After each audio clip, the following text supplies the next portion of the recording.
আমার তুমি পর্দার সহিত রাখার তৌফিক দান করিও। আল্লাহুম্মা সাল্লি আলাইহি আল্লাহুম্মা বারিক আলাইহি। আল্লাহ পাক বলছেন তোমাকে যদি গরিব বানিয়ে থাকে তাও আল্লাহ বানিয়েছেন, আর যদি আপনাকে গাড়ি বাড়ি টাকা পয়সার যদি মালিক বানিয়ে থাকে তাহলে আল্লাহ বানিয়েছে।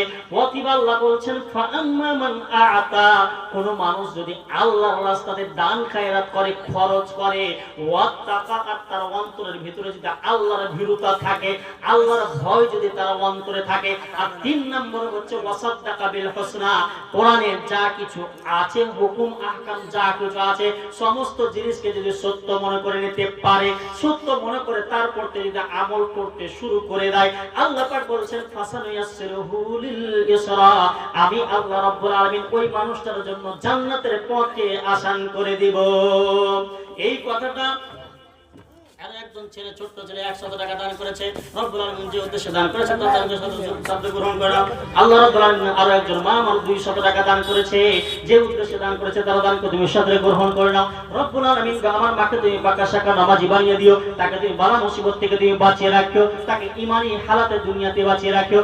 আল্লাহুম্মা সাল্লি আলাইহি আল্লাহুম্মা বারিক আলাইহি। নবীজি